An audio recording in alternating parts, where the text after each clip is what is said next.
Today's this great gospel, my friends. And it gives a powerful message that all of us can relate to. How to be successful, how God answers our prayers. And you know, it's perseverance, my friends. And if you see anybody, no matter where they are, whatever walk of life, either in the sports field, business field, education, family life, if somebody is successful, married many years, or like Tom Brady, top of the football field. You know, Tom Brady, he was third string quarterback at the University of Michigan, and he was saying he was going to make it to the pros. And they're like, you're kidding me, you can't even start for Michigan. But you see, he persevered. And it's amazing, my friends, with Tom Brady. And I'm not a big fan of him, but you have to respect his competitiveness, you know. I think there's some other fans that aren't big fans of him here either, huh? But he's tough. He's tough. You have to respect that. Yeah, I read so many articles this past week about success stories, and the one I was going to use today is Jamie Escalante. You know, there's a movie out in the late 80s called Stand and Deliver.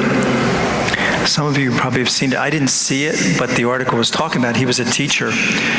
But he came to the United States in 1969, not knowing a word of English.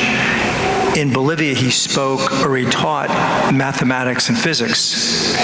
And then he re-entered school at the age of 30, got his teaching credentials, and then started teaching the inner schools of LA and transformed their high school and had these kids that didn't know anything learning and going into college because of math.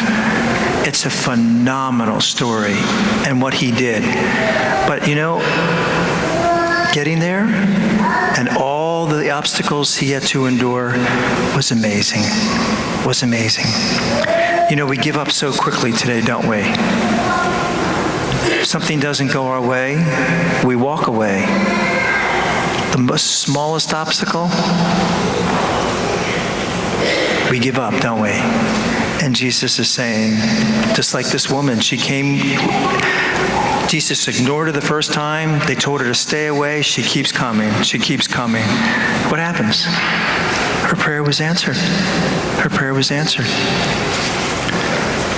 To be successful, my friends, you need to persevere. And in those times of great adversity, you need to be able to go to the right person to help you. Who do you turn to when you're facing those crises in life?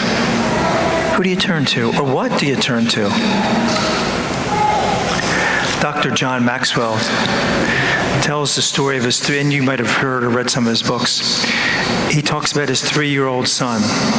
He said the routine for all his kids were the same. Story, prayer, hugs. Lights out. Same routine every night. Story, prayer, hugs, lights out. He did the routine, his 3-year-old boy, lights out. He goes downstairs. The first time he sat down all day, and his 3-year-old boy says from the top of the steps, "Dad, I want a gink." You just brushed your teeth. Now it's time to go to sleep. Go back to bed. Silence. A minute later, from the top of the steps, "Dad, I want a gink." Go back to bed. Quiet for another 60 seconds. "Hey, Dad, I want a gink." Now the cuteness is worn off. Does that ever happen in family life, my friends? He yells up, "If you don't go back to bed, I'm going to go to your room and you're going to be in big trouble." Silence. A minute later, "Dad, when you come up to my room that I'm in trouble, can you bring me a gink of water?"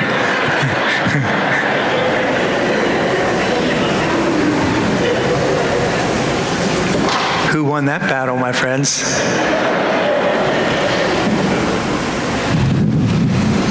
Kids know two things, don't they? They don't give up, and they know who to go to when they need something, don't they? Don't they? They don't give up, and they know who to go to. We adults lose that. We adults have lost that. But it's a good lesson for all of us to learn, my friends. Persevere and know who to turn to when we're in a crisis. God bless you.